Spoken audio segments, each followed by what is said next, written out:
at the end of the day, I enjoyed Advent Children. It's a fun movie. I like to pop it in and watch it.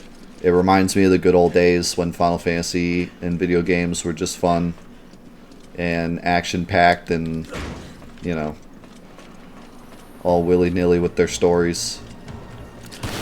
But, you know, seeing as though Final Fantasy is a series that loves to write stories and then let you kind of imagine what happens next, it sucks that they got so specific and was like, no, this is what happens next. It would have been better if they just left it alone. But it is what it is. It was fun while it lasted.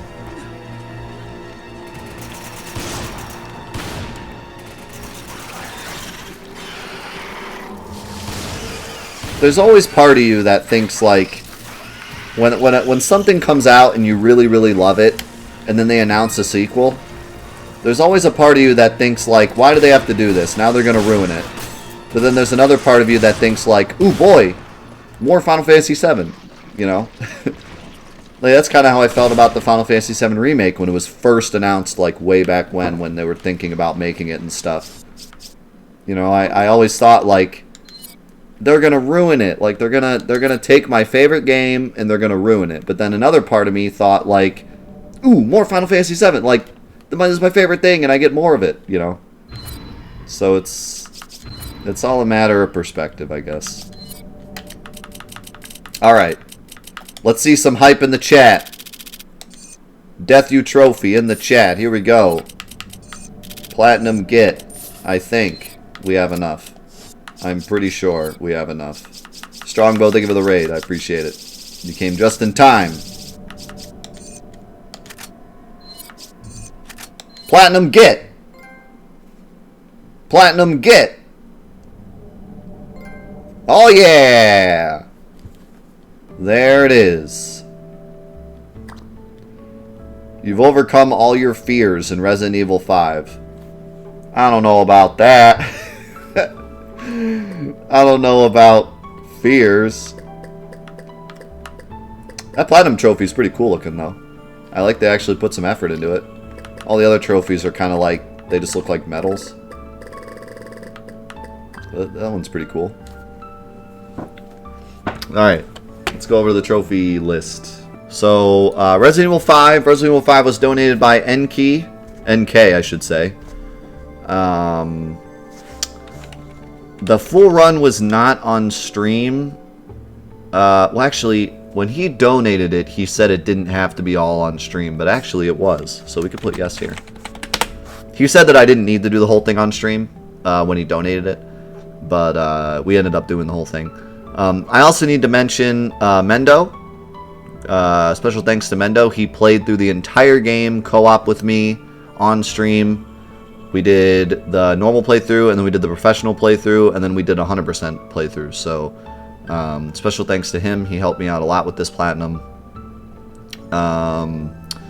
We did that a couple months ago, and then I just now cleaned up the final trophies now that we're at 101. So I have to actually kind of look back at this trophy list and remember what these trophies look like.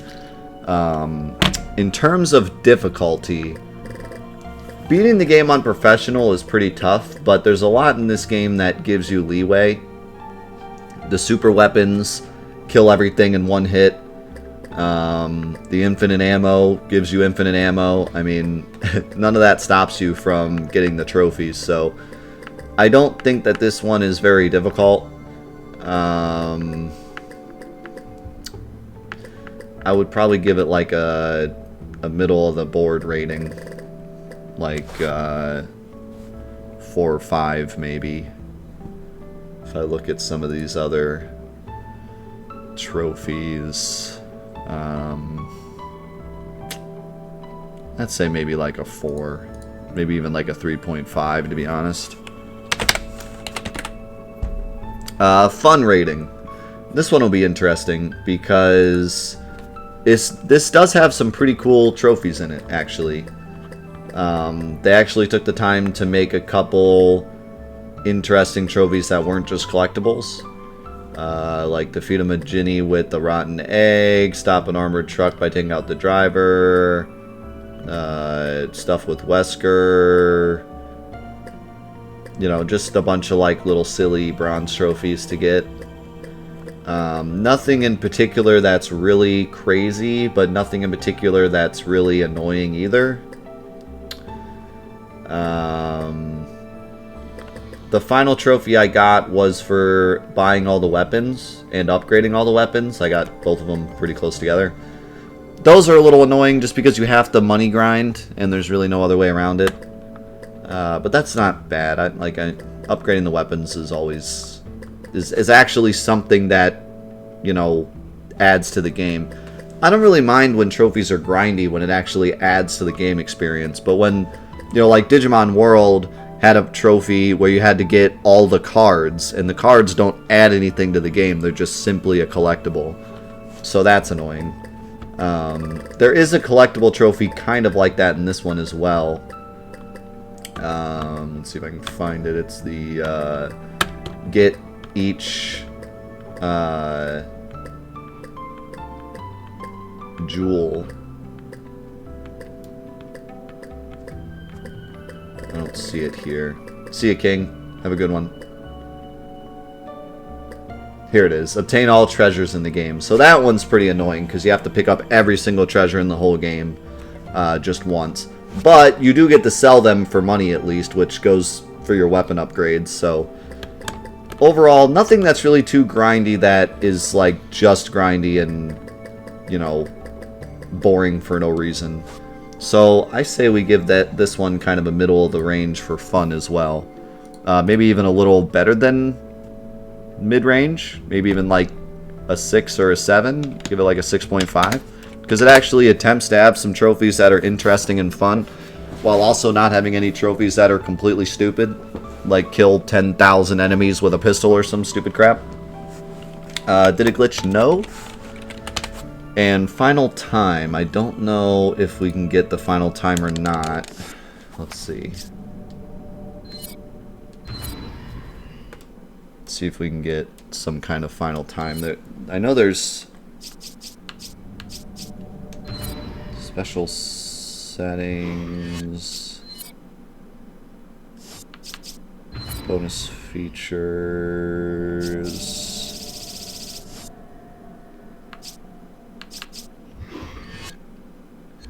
Records. Okay. Total play time, 29 hours, 29 minutes, 19 seconds. And I think this is everything.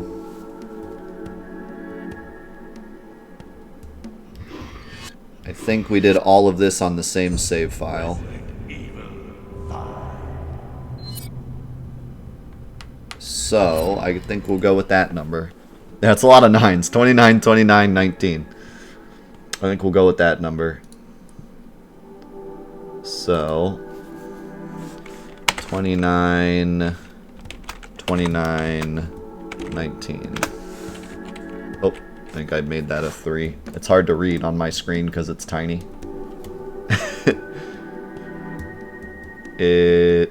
Oh, nope, it was a 1. Okay. So yeah, there you go. 29, 29, 19. So awesome. That's Resident Evil 5. Thanks again to NK for donating it. And that is our 101st Platinum.